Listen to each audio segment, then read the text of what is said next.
Hoje a gente conversa com a Daniela Alonso, ela é psicopedagoga, especialista em inclusão, selecionadora do Prêmio Vitor Tivita Educador Nota 10, justamente nessa categoria.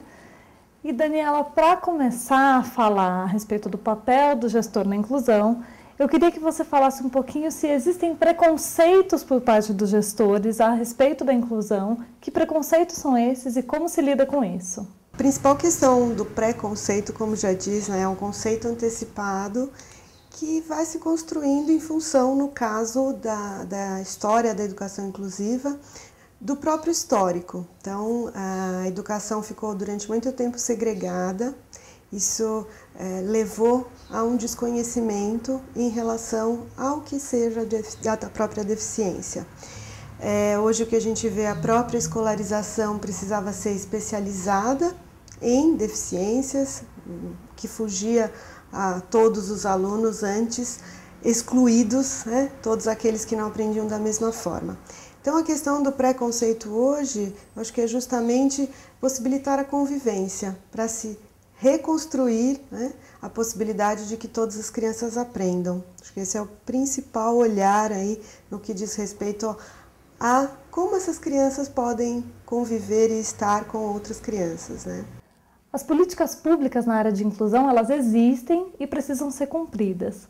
Mas, para além disso, incluir de verdade envolve uma mobilização interior, é mudar princípios. É muito difícil para o gestor mudar esses princípios e para promover a inclusão? Esse é o ponto principal que você coloca, é uma mobilização que precisa vir por parte dos gestores, compartilhando com a equipe de professores, diretamente na prática. Para isso, nós estamos num processo de construção da prática. É muito difícil?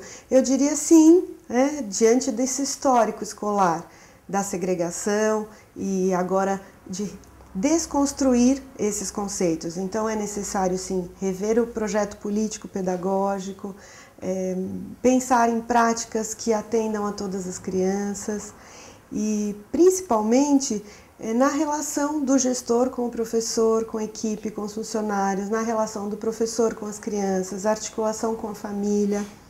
Então acho que é um processo árduo. Eu acho que já quebramos algumas dificuldades iniciais, alguns autores questionam e dizem por que imposição pela lei, hoje é a situação que nos encontramos, mas antes até mesmo das leis, nós já temos experiências e propostas que vão mostrando as possibilidades dessa inclusão.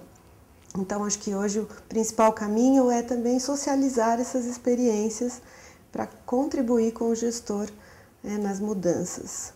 Quais conceitos o gestor precisa conhecer para incluir de verdade dentro do ambiente escolar? Há que se quebrar alguns paradigmas para abrir espaço para novos conceitos ou transformações daquilo que acreditávamos.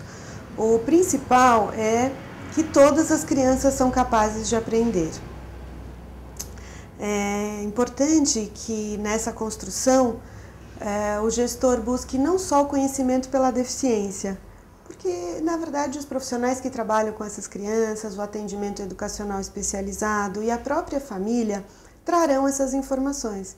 Mais importante é construir esses conceitos, buscar concepções que ajudem o educador na prática, na sala de aula, a oferecer um ensino que atenda à diversidade.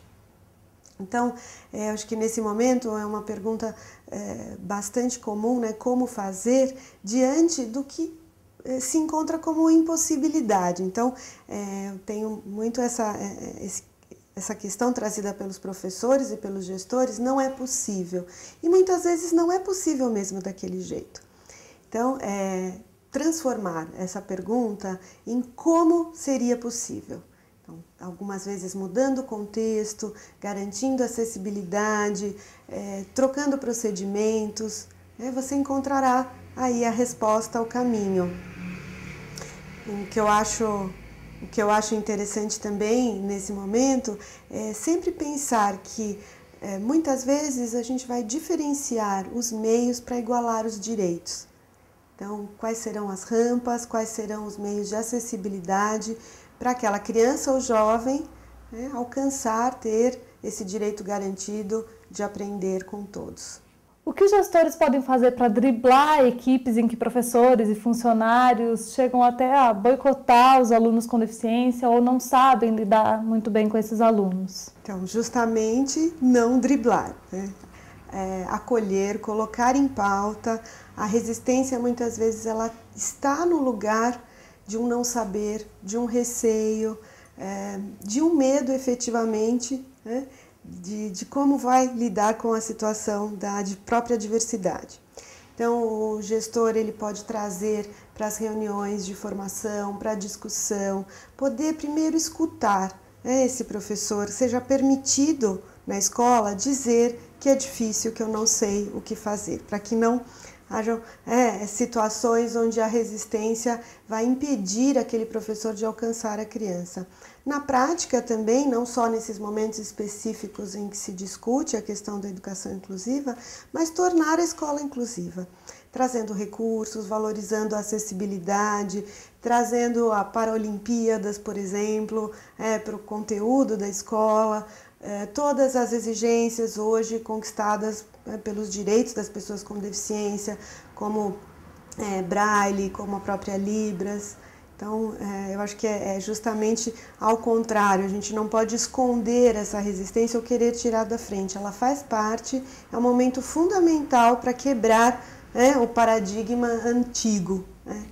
E com tudo isso, ainda existe alguma desculpa para que os gestores não incluam de verdade, não mobilizem suas equipes para que incluam dentro da escola? Desculpa não há mais, né? Principalmente agora com o Plano Nacional de Educação, com o recurso do atendimento educacional especializado, relocando o ensino especial agora como modalidade para dentro da escola, para apoiar o professor. De fato, desculpa não há. Mas não dá para dizer que seja fácil fazer, porque estamos construindo essa prática. Então, como aí finalização, eu diria que o mais importante é esse gestor buscar apoio, não se sentir sozinho, assim como oferecer à própria equipe, né, esse compartilhar de responsabilidades, fazer junto, poder trocar experiência, porque a gente fica muito solitário, né, tanto na gestão como na sala de aula, e construindo efetivamente, à medida dos resultados, reconstruindo, e garantindo a dignidade e o direito dessas crianças estarem aprendendo.